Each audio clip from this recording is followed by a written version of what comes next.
ባህር ዳር ከተማን በሀገር አቀፍ ደረጃ የብልጽግና ተምሳሌት ለማድረግ የሚከናወኑ ዘርፈ ብዙ የልማት ስራዎች ተጠናክረው እንደሚቀጥሉ በብልጽግና ፓርቲ የአማራ ክልል ቅርንጫፍ ጽህፈት ቤት የፖለቲካና አቅም ግንባታ ዘርፍ ኃላፊ ዶክተር ዘሪሁን ፍቅሩ ገለጹ። ሰባተኛውን ሀገራዊ ምርጫ ምክንያት በማድረግ በባህር ዳር ከተማ አስተዳደር የብልጽግና ፓርቲ የተዘጋጀ የምርጫ ቅስቀሳ እንዲሁም የክልልና የከተማ አስተዳደር አመራሮች የእግር ኳስ ጨዋታ መርሃ ግብር ተካሂደዋል። በቃሉ ፈረደ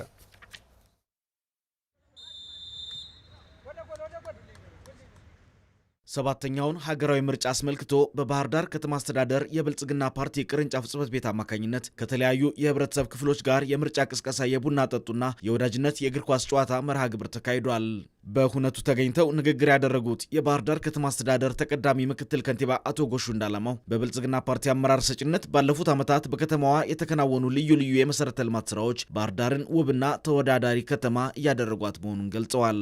ባለፉት ጥቂት ዓመታት ባህር ዳር ከተማ ላይ የተሰሩት ስራዎች ባህር ዳርን በአገር አቀፍ ደረጃ ተወዳዳሪ፣ በዓለም አቀፍ ደረጃ ተወዳዳሪ ከተማ እንድትሆን የሚያደርጉ የልማት ስራዎች እየተሰሩ ነው ያለው።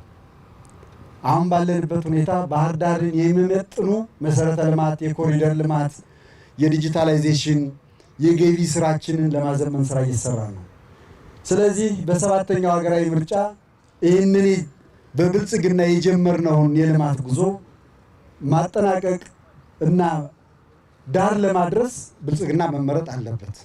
የጀመርነውን በጀመርነው መንገድ ዳር ማድረስ የኢትዮጵያን የብልጽግና ጉዞ የባህር ዳርን ጽዱ፣ አረንጓዴ፣ ውብና የቱሪዝም መናገሻ ከተማ ያማድረግ ጉዟችን የሚሰራው የሚፈጽመው የሚያከናውነው ብልጽግና ነው። በብልጽግና ፓርቲ የአማራ ክልል ቅርንጫፍ ጽህፈት ቤት የፖለቲካና አቅም ግንባታ ዘርፍ ኃላፊ ዶክተር ዘሪሁን ፍቅሩ በከተማዋ የተከናወኑ የኮሪደር ልማትና ዘርፈ ብዙ የልማት ስራዎች ከተማዋን የብልጽግና ተምሳሌት ማድረጋቸውን ገልጸው ህብረተሰቡ ለሰላም በከፈለው ዋጋም አመርቂ ውጤት መመዝገቡን ተናግረዋል።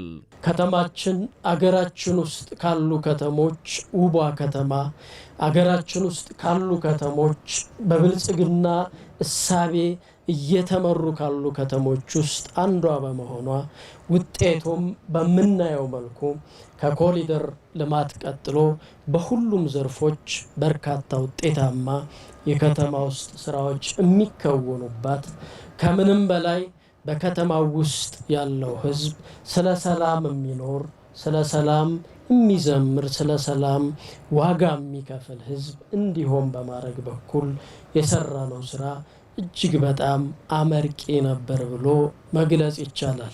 ዶክተር ዘሪሁን አክለውም በብልጽግና ፓርቲ ለባህር ዳር ከተማ በእጩነት የቀረቡት አመራሮች የብልጽግና ተምሳሌት በመሆናቸው ምርጫውን በአሸናፊነት ለማጠናቀቅ ያላቸውን እምነት ገልጸዋል። በባህር ዳር ከተማ በኩል እድለኞች ነን በሚያስብል ሁኔታ ክቡር ምክትል ጠቅላይ ሚኒስትራችን፣ ክቡር የክልላችን ፕሬዝዳንት፣ ክብርት የክልላችን ከፍተኛ አመራር ለእጩነት የቀረቡበት ከተማ ስለሆነ እንኳን ደስ ያላችሁ ማለት ፈልጋለሁ። እነዚህ አመራሮች የብልጽግና ተምሳሌት የሆኑ አመራሮች ናቸው።